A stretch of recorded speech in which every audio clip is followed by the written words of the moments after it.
Good morning student. Last period में हमने देखा था कि development of resource of planning in India और कंजर्वेशन ऑफ रिसोर्स क्यों जरूरी है उसके बारे में हमने बात की थी, और टाइप्स के बारे में सॉइल एज ए रिसोर्स के बारे में बात की थी। आज हम टाइप्स ऑफ रिसोर्स के बारे में, टाइप्स ऑफ सॉइल के बारे में बात करने। इंडिया में कितने तरह के हैं और एनसीईआरटी बुक में उसको बहुत अच्छे से दिया हुआ है। आप उसको एक बार पढ़ लेंगे तो आपको हर चीज समझ में आएगी। सबसे पहला हम सॉइल ऑफ रिसोर्स के देखते हैं, animal soil. Edible soil. Edible soil is the most fertile and widespread soil found in India. सबसे ज़्यादा इंडिया में जो सॉइल मिलता है वो एडिबल सॉइल है, सबसे ज़्यादा, क्योंकि इंडिया में इतनी सारी रिवर्स है, जैसे गंगा, यमुना, ब्रह्मपुत्र।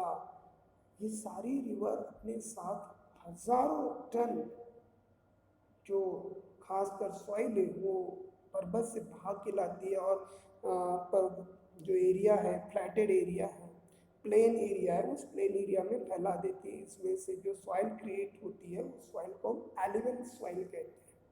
ओके, इस और ये ऑयलियल साइड खेती के लिए सबसे उपयुक्त होती है और बहुत ही होती है, इसमें सबसे ज़्यादा वेरी फर्टाइल होती है, और इसमें form of deposit sand and silt drought to river, ये रिवर अपने साथ लेकर उसको स्टोर कर दिए फाउंड। और खासकर ये रिवर ये जो सॉइल मिलता है ना, ये northern plain, coastal plain and deltas of river.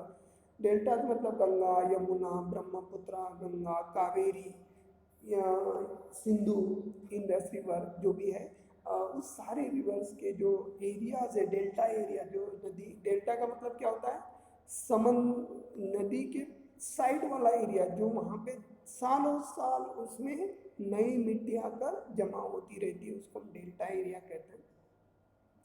और उसमें कौन से क्रॉप लिए जाते हैं, rice, wheat, cotton, oil seed, इस सब के बहुत इंपॉर्टेंट लिए जाते हैं। और इसमें पोटैश और लाइम होता है, और एक खेती के लिए बहुत इंपॉर्टेंट होता है। इसमें डिफिशियंसी ऑफ नाइट्रोजन, वो सारी चीज़ें उसमें इंक्लूड होती है जो खेती के लिए जरूरी है, और इसीलिए वहाँ पे क्रॉप बहुत अच्छे से माने जाते हैं। दूसरा देखते हैं ब्लैक सॉइल।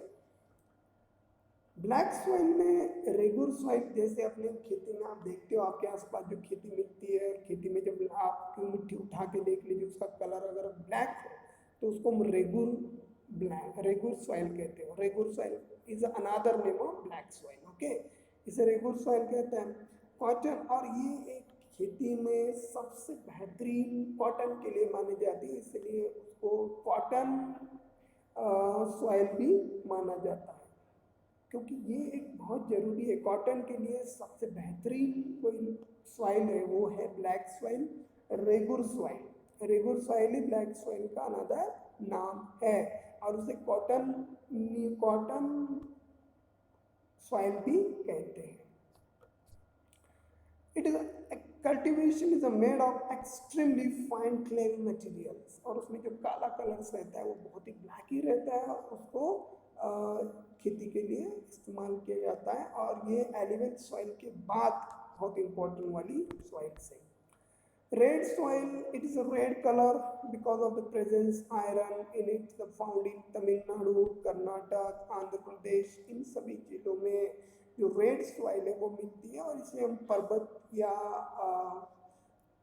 ये जो खासकर इसमें जो क्रॉप लिया जाता है ना, वो शुगर, ये जो ग्राउंड नट है, पोटैटो है, उसमें बहुत जबरदस्त प्रोडक्शन इसमें होता है। लेट्रॉइड soil, intensely launched soil of monsoon climate, it is found in hilly of Deccan, Karnataka, Kerala, Odisha, part of Assam, Meghalaya, इन सभी जिलों में लेट्रॉइड सॉइल मिलता है।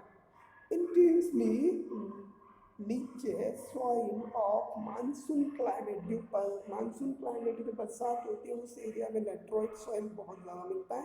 Is a form of intense leaching causes bye topical rainfall, humus contain less because it's a microorganism can destroy the high temperature।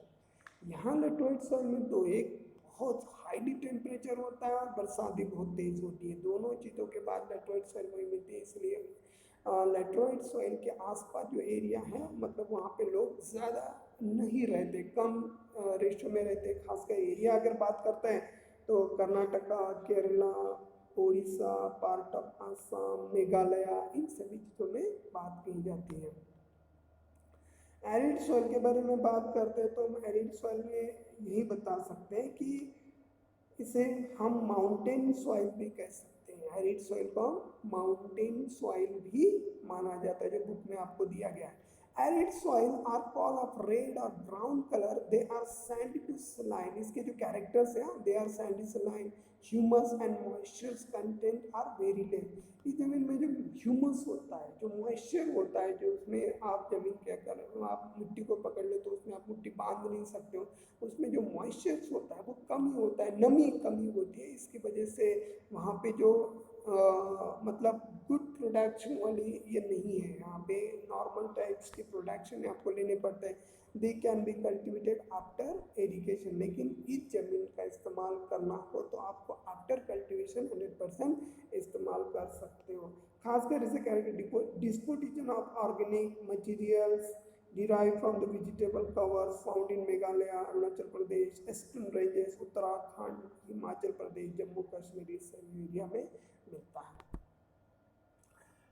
अब देखते हैं कि जो सॉइल है, सॉइल का इरोशन होता है। इरोशन का मतलब क्या होता है कि ज़्यादा बरसात होने से अगर ज़मीन के अपर लेयर बह गया तो वो ज़मीन क्या हो जाती है, खराब हो जाती है, नॉन यूजेबल हो जाती है, नॉन कल्टिवेबल हो जाती है। तो ऐसी कंडीशन जब क्रिएट होती है तो हम उसको बुल्ली इरोशन कहते हैं। वैसे सॉइल इरोशन जो है वो दो तरह का सॉइल इरोशन है जिससे हम बात करते हैं आगे, गुल्ली इरोशन और सिट इरोशन। तो आज हम पहली डेफिनेशन देखेंगे, गुल्ली erosion. The rainwater when move down on the uneven landscape away the soil and form deep channel called the gully। क्या होता है कि गुल्ली सॉइल जो होती है ना, जो जमीन के अंदर से पूरी तरह से चना, मतलब एक बरसात का सीजन हो, बरसात में अगर बरसात होती रही है, उस बरसात में बहुत ज़्यादा बरसात हो, जमीन के अंदर जो दरार पड़ती है, दरार दिखती है आपको कि जमीन के अंदर वाला पार्ट बह गया और दो जमीन के अंदर जो दरारें बननी होती है, वो दरारें जो बनती है उसे हम गुल्ली इरोशन कहते हैं। The land is broken into the small part of gullies, it's called a badland, जो यूज नहीं होती है। A badland is unfit for cultivation and other economic activities. जो बैडलैंड है, एक मार्क के लिए क्वेश्चन आता है गुल्ली का, एक मार्क के लिए क्वेश्चन आता है how many types of soil erosion, इसके बारे में भी एग्जाम में क्वेश्चन आता है। तो गुल्ली erosion the rain water when moves down an uneven land scoop away the soil and form deep channel, it is called gully, and the types of erosion is called gully erosion। Okay, a land which is broken into a small part by the gullies is called a bad land, जो खेती के लिए बिल्कुल useful नहीं होती है। अब देखिए सीट इरोशन। समटाइम ये आपके जो पिक्चर दिख रहा है ना, उस पिक्चर में देखिए सीट इरोशन का बहुत क्लियरली पिक्चर दिया हुआ है। Sometimes water flow the sheet और large area of the slope, the water take away from soil, the type of erosion is called sheet erosion. कभी कभी क्या होता है कि पूरी की पूरी एरिया ही ऐसा बहा के निकल जाता है, एक पूरा पार्ट बन जाता है, उसमें पानी बहने लगता है, कई दिनों तक पानी बहने से उसकी जो सॉइल है वो पूरी तरह बह जाती है और वो बंजर बन जाता है, बैड लैंड बन जाती है। तो उसको हम क्या कहते हैं, शीट इरोशन कहते हैं ना। अब इनको बचाने के लिए हम कौन सी चीज़ें इस्तेमाल करते हैं जो सॉइल को बचाने? सबसे पहला हम मेथड इस्तेमाल करते हैं काउंटर प्लगिंग। काउंटर प्लगिंग का मतलब क्या होता है कि ploughing along the contour line and decelerated of the flow of water and slow. पानी का जो बहाव है उसको रोकने के लिए हम क्या करते हैं, जमीन के अंदर एक 5 मीटर के डिस्टेंस के अंतर पर, ये जो पिक्चर दिख रहा है आपको, हर 5 मीटर्स के डिस्टेंस के अंतर पर एक छोटा छोटा ऐसे क्रॉप बनाए जाते हैं, उसके अंदर से मिट्टी निकाली जाती है और वो साइड में डाली जाती है, और एक छोटा वाला मतलब एक जो नाली बहती है नाली की तरह, या उसको हम ड्रेनेज की तरह, इसको ब्रेक जमीन को किए जाते हैं। उस ब्रेक जैसे ये ब्रेक किए 5-6 ब्रेक दिखाई दे रहे हैं आपको, ये भी ब्रेक देखिए, 1 2 3 4 5 6 ब्रेक दिखाई दे, ये 1 2 3 4 5 6 ब्रेक है, ये सारे ब्रेक क्लियर किए जाते हैं तो उसको हम क्या कहते हैं, काउंटर प्लगिंग कहा जाता है। दूसरा होता है terrace farming. Step can be use the slope of making terrace. Terrace क्या होता है, एक पर्वत, ये पर्वत है और पर्वत को हम काटते हुए नीचे चल जाते हैं, या पर्वत को यहाँ से लेके वहाँ तक एक लेवल बनाई जाती है, उसमें छोटे छोटे पार्ट किए जाते हैं और उस पार्ट में क्रॉप्स लगाए जाते हैं ताकि बहने वाला पानी का जो स्पीड है वो कम हो सके, इसे हम कहते हैं टेरेंस फार्मिंग यूज। और टेरेंस फार्मिंग कहाँ की जाती है, टेरेंस फार्मिंग खासकर कर्नाटका, आंध्र प्रदेश, कर्नाटका, आंध्र प्रदेश, उड़ीसा, पश्चिम बंगाल और जो कर्नाटक का कुछ एरिया है, कुछ केरल का एरिया है, वहाँ पे ये खासकर टेरेस फार्मिंग की जाती है। जहाँ पर्वतीय एरिया है, जहाँ पे माउंटेन एरिया है, वहाँ पे भी टेरेस फार्मिंग की जाती है, उसमें चाय बागान की खेतियाँ लगाई जाती हैं, चाय, कॉफ़ी, रबर्स वगैरह फैलेंस लगाए जाते हैं। एक स्ट्रिप क्रॉपिंग होता है, जैसे अभी टाइप्स ऑफ देखिए, the large field is divided into strip grass and left to grow between the crop, the breakup force of wind, the method of crop is a strip cropping. कुछ जो crops होते हैं हवा की speed को कम करने के लिए स्ट्रिप क्रॉपिंग की जाती है, जैसे कुछ एरिया छोड़ा जाता है, बाद में कुछ अलग टाइप्स की प्लांट लगाए जाते हैं, फिर एरिया छोड़ा जाता है, फिर अलग टाइप की प्लांट लगाए जाते हैं, ग्रास होता है उस ग्रास को लगाया जाता है बीच बीच में। खेती के 10 पार्ट, अगर खेती के पूरे एक खेती प्लाट को 10 प्लॉट में बदल कर उस प्लॉट में 5 प्लॉट जो होता है वो ग्रास लगाया जाता है और बाकी बचे हुए एरिया में क्रॉप लगाया जाता है। और जैसे ही हवा का स्पीड आता है, फोर्स ऑफ विंड है, तो उस क्रॉप को ही दर्शन करता है, बाकी वहाँ पे स्टॉप होने के बाद दूसरे क्रॉप को उतना नुकसान नहीं होता है, तो उसको बचाने के लिए इस तरीके की अरेंजमेंट की जाती है। कुछ जगह पर शेल्टर बेल्ट लगाए जाते हैं, जैसे राजस्थान से आने वाली हवाएं बहुत तेज बहती है, इट्स वेरी हाईली स्पीड बहुत है।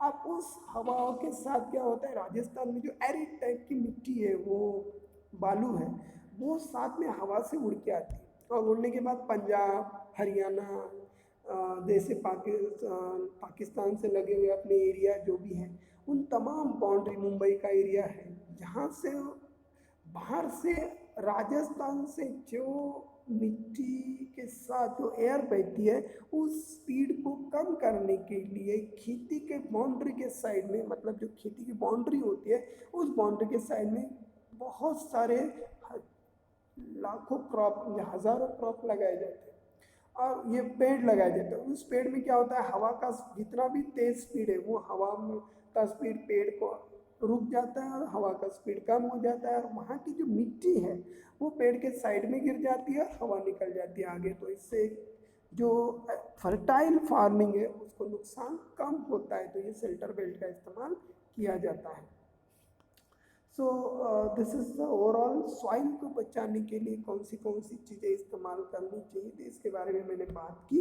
Soil erosion and soil conservation जरूरी है, और सॉइल कंजर्वेशन के लिए हमने जो 4 मेथड दिखे, शेल्टर बेल्ट है, काउंटर प्लगिंग है, टेरेंस है, कल्टीवेशन है, स्टिप क्रॉपिंग है, ये सारी चीज़ें सॉइल कंजर्वेशन में आती है। सॉइल इरोशन में 2 तरह का इरोशन होता है, सीट इरोशन एंड गुल्ली इरोशन के बारे में बात हो रही है। लैंड, अब जो एग्ज़ाम आपको जो पढ़ना है, जो आगे का जो पार्ट आपको पढ़ना है वो है land utilization, land use in pattern India and land degradation. इन 3 टॉपिक को आपको अच्छे से तैयार करना है, पढ़ना है और लर्न करना है। एक ओवरऑल मैं आपको रिकैप करा देता हूँ विद इन 2 मिनट्स के अंदर। डेफिनेशन, कौन से क्वेश्चन एग्जाम में आते हैं इसके बारे में बात हो रही है। डेफिनेशन ऑफ द रिसोर्स, जो 3 चीज़ें आप इस्तेमाल कर सकते हो, TAEF एंड CE। TA का मतलब टेक्नोलॉजिकली एक्सेसिबल, EF का मतलब economical feasible and culturally acceptable. Types of resource में खासकर 4 तरह के रिसोर्स हम कह सकते हैं। एक on the basis of origin, on the basis of exhaustibility, उनमें renewal non renewal resource, basis on ownership जिसमें individual, natural resource and international resource, on the basis of status development उसमें potential resource and development of the resource. Development of resource में हम 3 points याद रखना है। Estimated use of resource by using human being has led to following major problem. Accumulation of resource of few hand right of society into have and have not to use of rich and poor, और सभी लोगों को उसकी riches होनी चाहिए। Resource planning में 3 चीज़ें याद रखनी है, उसका मैपिंग करना है, उसको क्वांटिटी क्वालिटी को सर्च करना है और उसको डेवलप करना है। रिसोर्स प्लानिंग ऑफ इंडिया में खासकर और कंजर्वेशन रिसोर्स ये दोनों कंडीशंस आपको बुक के आधार पर पढ़नी है। लैंड रिसोर्स जो बहुत नेचुरल रिसोर्स है और उसका यूज होना बहुत जरूरी होता है और उसके लिए आपको हर लेवल पे काम करना पड़ता है और लैंड रिसोर्स को बचाए भी रखना है। लैंड यूटिलाइजेशन किन किन लेवल पे, fallow land, new sown area, forest area, other cultivation area, इन सभी चीज़ों के बारे में आपको डेफिनेटिव पढ़ना है। Land use in pattern India, लैंड का इस्तेमाल कैसे किया जाता है। हमारे पूरी इंडिया में 3.28 मिलियन लैंड है, उस लैंड में फॉरेस्ट लैंड 33% होनी चाहिए थी, पर अभी हमें 33 की जगह 23% है। हमें लैंड को फॉरेस्ट एरिया में ज़्यादा से ज़्यादा लाना पड़ेगा। NSA in India about 54% total reporting area of pattern new sown area. अपने देश में जो 54% लैंड का एरिया है वो स्वान एरिया माना जाता है, खेती के लिए बेहतरीन माना जाता है। बाकी 80% टोटल एरिया पंजाब, हरियाणा और 10% कुछ हरियाणा में भी है, कुछ मणिपुर में है। उस लैंड को आपको समझना है। Land degradation and conservation measures, इसके बारे में बात करेंगे। सॉइल एज रिसोर्स ऑलरेडी बता चुका हूँ। Types of soil, alluvial, black, red, laterite, mountain soil, और soil erosions, gully sheet erosion, और method of cultivation, contour ploughing, terrace cultivation, strip cropping and shelter belt. ये सभी चीज़ें आपको लर्न करके रखनी है।